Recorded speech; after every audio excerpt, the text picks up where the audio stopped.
अस्सलामुअलैकुम, मैं ज़ुलेखा अरफात ज़ुलेखास किचन से। तो चलिए आज हम बनाते हैं बढ़िया से मज़ेदार से पुलाव जिनका नाम है चना दाल पुलाव। बहुत ही लजीज झटपट घर पर आसानी से हाजिर मसालों से बन जाता है और बहुत ही डिलीशियस बनता है माशाल्लाह।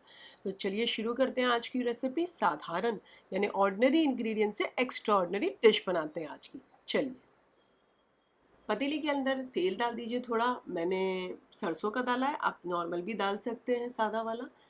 अच्छा, ये है एक बादियान, 3-4 लौंग, 8-10 काली मिर्च, एक छोटा चाय का चम्मच ज़ीरा, एक डंडी दालचीनी की, 4-5 हरी इलायची, एक बड़ी इलायची।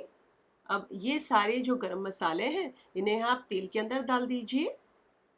2 तेज पत्ता और 3-4 साबुत जो सूखी हुई लाल मिर्च आती है वो डाल दीजिए।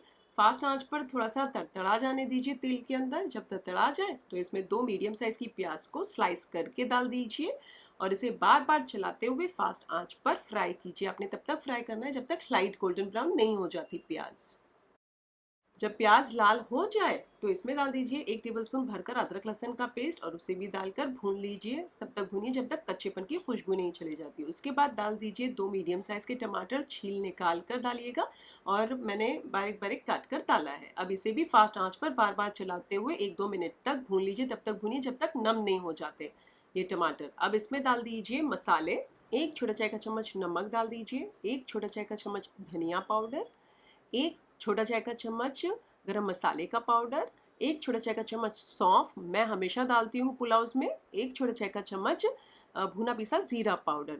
सौंफ मुझे बहुत अच्छी लगती है तो मैं मोस्टली मेरे पुलाव्स के अंदर डालती हूँ। आपने नहीं डालना तो आप स्किप कर सकते हैं। चूल्हा मैंने स्लो कर दिया, थोड़ा सा भून लीजिए। आधे 1 मिनट हो जाए और तेल छूटने लगे तो यहाँ पर मैंने 100 ग्राम्स दही को मैंने फेंट के रखा है। ना ही खट्टी है ना ही मीठी है, रूम टेम्परेचर पे।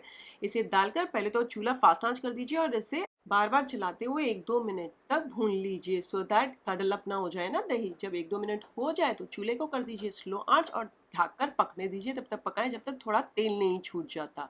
अब मैं आपको बता देती हूँ, ये तकरीबन चना दाल है, 1 कप दाल है। मैंने 2-3 पानी से धो के फिर साफ पानी में भिगाने 1 घंटे पहले रख दिया था। चलिए कुछ देर बाद तेल छूटने लगा और देख सकते हैं कि दही भून चुकी है। तो ये जो हमने दाल भिगा के रखी थी चना दाल, उसे नितार कर यानी कि बिना पानी डाले इसे डाल दीजिए, एक बार चला लीजिए। अब इसमें आप 1 कप आधा कप जितना पानी डालना चाहे। मैंने आधा कप पानी डाला है लेकिन बाद में बीच में मैंने आधा कप और डाला था जो कि मैंने शॉर्ट में दिखाया नहीं है। क्यों? क्योंकि मेरी ये जो पतीली है ना थोड़ी पतली है तो जल्दी पानी सूख जाता है। तो आप आधा कप पानी डालिए और इसमें मैं डाल देती हूँ 3-4 हरी मिर्चियों को मोटा मोटा काट कर। आप 5-6 भी डाल सकते हैं सो दैट स्पाइस इसी से ही आएगा। एक बार चला लीजिए और उबाल आ जाए तो स्लो आंच करके इसे ढक कर दम पर पकने दीजिए 12-15 मिनट या तब तक पकाएं जब तक 90% हमारी दाल गल नहीं जाती। जैसे मैंने कहा बीच में फिर से मैंने 10 मिनट के बाद खोलकर चेक किया था, पानी कम हो गया था और पानी की ज़रूरत लगी तो मैंने आधा कप और डाल दिया था। तो उसको फिर से ढककर मैंने पकने रख दिया था। ये है तकरीबन समझिए ना 2 कप जितना बासमती चावल। इसे मैं 2-3 पानी से धो के अब जाके पानी साफ पानी में भिगाने रख देती हूँ। चलिए अब खोलकर चेक कर लीजिए। वैसे मुझे टोटल 20 मिनट लगे हाँ दाल को 90% पकाने में। तो ये पूरा टोटली आपकी दाल के ऊपर होगा। 15 मिनट भी लग सकते हैं, 12 मिनट, 13 मिनट, डिपेंड्स आपकी दाल के ऊपर है। तो मुझे 20 मिनट लग गए तो इस हिसाब से मैं पानी कम डाल रही हूँ। तो तकरीबन मैं 3 कप पानी डाल रही हूँ 2 कप चावल के लिए। अब आप उसी समय आपकी दाल अगर 10 मिनट के अंदर गल जाती है तो आप 4 कप पानी डालिएगा या 3.5 कप पानी डालिएगा। अब चावलों के भाग का नमक डाल दीजिए क्योंकि पहले जो नमक आपको दिखाया था मैंने नमक, वो तो हम दाल के भाग का डाले थे, राइट। अब ये चावलों के भाग का नमक डाल दीजिए। पानी जो है ना थोड़ा खारा होना चाहिए क्योंकि नमक चढ़ेगा भी ना चावल के अंदर। बारीक कटी हुई कोतमीर यानी कि हरा धनिया डाल दीजिए। मैं नींबू आधा निचोड़ कर डाल रही हूँ और मैं तो नींबू का जो बाहर का छिलका होता है वो भी डाल ही देती हूँ। आप फेंक दीजिएगा, ये पूरी टोटली आपकी मर्जी है। और 2-3 हरी मिर्चियों को स्लिट मारकर डाल दीजिए और इसमें उबाल आ जाने दीजिए। अब ये पानी के अंदर उबाल आ जाए तो हमने जो चावल भिगो कर रखे हैं साइड पर, उन्हें नितार नितार कर हमारे इसके अंदर डाल दीजिए पानी के अंदर। एक बार चला लीजिए और इसे फास्ट आंच पर पकने दीजिए।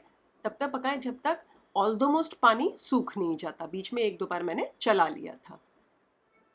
जब पानी ऑलमोस्ट ड्राई आउट हो जाए तो चूल्हे को कर दीजिए स्लो आंच। मैं आपको बता देती हूँ, देखिए सिर्फ थोड़ा ही पानी है ना। तो अब इसमें डाल दीजिए बारीक कटी हुई कोतमीर यानी कि हरा धनिया। थोड़ी सी मैं एक दो हरी मिर्चियाँ और डाल रही हूँ, टोटली ऑप्शनल है, आपने नहीं डालना तो आप स्किप कर सकते हो। और मैं ना हमेशा मेरे पुलाव के अंदर मुझे बहुत पसंद है बिरिस्ता, तो मैं वो बनाकर ही रखती हूँ पुलाव के ऊपर डालने के लिए। वैसे उसका लिंक है डिस्क्रिप्शन के अंदर, आप चेक कर लीजिएगा। अब साइड पर ना मैंने तवा गरम पे रख दिया था, तो वो गरम तवा इसके नीचे रख देती हूँ मैं, और पतीली उसके ऊपर रख देती हूँ। चूल्हा स्लो कर दीजिए और इसे ढक कर तकरीबन 15 मिनट तक दम पर पकने दीजिए। कुछ वजन रख दीजिएगा ऊपर।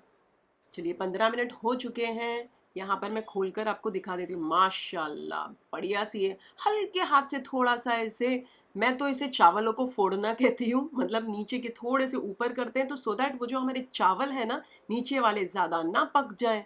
इसी के लिए बस मैंने चूल्हा कर दिया बंद, और जो नीचे से तवा है ना उसे हटा लीजिए और इसे तकरीबन एज इट इज़ 10 12 या 15 मिनट के लिए रहने दें। जब 15 मिनट हो जाए फिर इसे खोलकर सर्व कीजिएगा। ये जो 15 मिनट हम जो रखते हैं ना और चूल्हे को बंद करके और इसे ढक कर, तो उससे क्या होता है उसी समय आप निकालने बैठोगे ना तो आपके चावल टूट फूट जाएंगे। 15 मिनट के बाद सर्व करते हो ना तो चावल टूटते फूटते नहीं है। तो आप देख सकते हैं बढ़िया से माशाल्लाह मज़ेदार से खिले खिले खुले खुले से चावल बने हैं। हमारे चना दाल की जो पुलाव है मज़ेदार सी बन चुकी है, और चना दाल भी परफेक्टली गल चुके हैं जैसे आप देख सकते हैं माशाल्लाह। अब इसे गर्मा गर्म सर्व कीजिए। वैसे मैंने है ना जो टमाटर की चटनी आती है ना, मैंने घर पर शिमला मिर्च की वो बनाई थी, मैंने उसके साथ इसे सर्व किया था। आप किसी के भी साथ सर्व कीजिएगा। अच्छा, अगर आप ये रेसिपी बनाएं तो मेरे साथ कमेंट सेक्शन में ज़रूर शेयर कीजिएगा। मुझे आपके कमेंट्स पढ़ने बहुत अच्छे लगते हैं। रेसिपी अच्छी लगी हो तो एक लाइक तो बनता है, एक लाइक कर दीजिए इस वाले वीडियो को। उससे ज़्यादा अच्छी लगी तो अपने फैमिली और फ्रेंड्स में इस वाले वीडियो के लिंक ज़रूर फॉरवर्ड कीजिएगा। आप कौन से देश या कौन से शहर से हैं ज़रूर मेरे साथ शेयर कीजिए कमेंट सेक्शन में, मुझे जानना अच्छा लगता है। अगर आप चाहें इंस्टाग्राम पर मुझे टैग करना तो मेरा इंस्टाग्राम आईडी है जुलेखास किचन रेसिपीज, में आप मुझे टैग भी कर सकते हैं। स्पाइस इस रेसिपी में अपने स्वाद अनुसार डालिएगा। मेरी चना दाल जल्दी गली नहीं थी तो मैंने 2 बार उसे पानी डालकर उसे दम पर रखा था। आपकी एक ही बार में हो जाए मतलब 15 मिनट में चना दाल आपकी हो जाएगी। अच्छा, दूसरी बात ये है कि जब आप चावल चना दाल 2 बार मैंने ली तो चावल ज़्यादा भीग गए, तो उस हिसाब से मैंने 3 कप पानी डाला। अगर आपकी 15 मिनट ही आपने चावल को भिगाया है, एक ही बार में चना दाल गल गई है आपकी, तो उस हिसाब से आप पानी 3.5 कप डालिएगा चावलों को गलाने के लिए। चलिए फिर से हाजिर होंगी नई शानदार दमदार मज़ेदार इसी तरीके से लज्जतदार रेसिपी के साथ। अंटिल देन टेक केयर, अल्लाह हाफिज़, बाय बाय, एंजॉय।